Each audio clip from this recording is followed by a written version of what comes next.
Boker Tov, a question which often comes up during the Seder is whether the person is allowed to eat and drink during the Haggadah. This year, especially, Pesach comes in very late, and the day before Pesach, Erev Pesach is very busy. People don't often have a chance to sit down and to eat and to drink and to look after themselves. And you come into Pesach and you're hungry, and obviously before Kiddush we can't eat, but after Kiddush, you've got a long way to go until you're able to eat properly. And people can get frustrated, the ability not being able to eat or to drink. And so the question is really, can a person eat or drink during the Haggadah to give them focus and to be able to concentrate?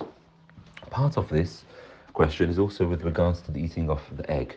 So, of course, we have, aside from the zeroa, the shank bone, which we have to remember the Korban Pesach, which was unique for Pesach, we also have an egg to remember the Korban Hagigah. Every festival, a sacrifice is offered, and we remember that with an egg, because an egg is round and it represents mourning, and we mourn the fact that we don't have the Bet HaMikdash to offer the Korban Hagigah. When is the correct time to eat that? So, the Shulchan Aruch tells us quite clearly that a person is allowed to drink during the Seder.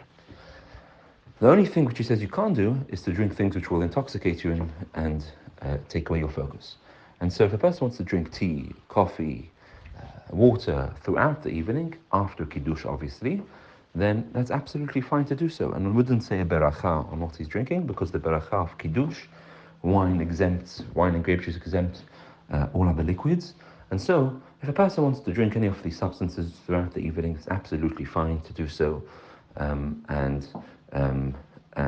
he can drink tea, coffee, etc. When it comes to eating, here as well, we should know that strictly speaking, a person is allowed to eat during the Seder, during the Haggadah. But there are 2 points to bear in mind. Firstly, is that one shouldn't eat too much, because even on Erev Pesach we're told that a person shouldn't eat too much, that he eats the matzah with appetite. If you end up eating and snacking throughout the Haggadah and you come to matzah and you're not that hungry, then it's not good. So that's number one. A person needs to eat something, he can eat something, but must make sure they don't fill themselves up to the extent they don't have the appetite when they come to matzah and the meal later on. The second thing to bear in mind is as follows, and this is why we don't say that one can freely eat, and we say one can eat only if there is a need to do so. And this is because when we eat karpas less than a kazait. And the reason we eat it less than a kazait is because whenever you eat a kazait of food, you need to say an after blessing of borei nefashot. And the reason we don't want to say borei nefashot after eating karpas is because we want the beracha of borei pri ha'adama, which we say on the vegetable of karpas, to go onto the maror as well. Because maror is eaten in the midst of a meal, there is a doubt whether a beracha needs to be said on it or not. Therefore, we say the beracha of borei pri ha'adama on the karpas, and we have that in mind for the maror. If we eat a kazait of that, then we're going to have to say borei nefashot, and that's going to close the blessing of borei pri ha'adama. And therefore, we don't say borei pri ha'adama. We don't say borei nefashot. We don't eat a kazait.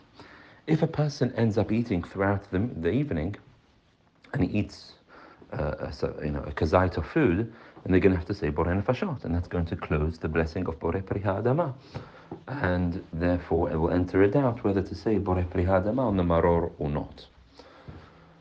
In practice, if a person did need to eat, then they would say borei nefashot after eating what they've eaten, and then would not say beracha on the maror borei pri ha'adama. But to summarize, one can drink as freely as they wish to do so, tea and coffee, without worrying after Kiddush.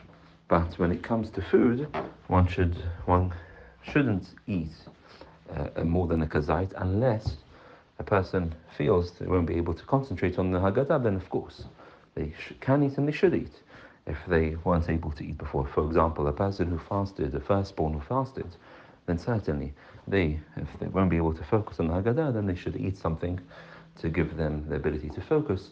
And yes, then they would say borei nefashot, and they wouldn't say another beracha on the maror. And this is why the minhag of eating the egg should really be done after matzah.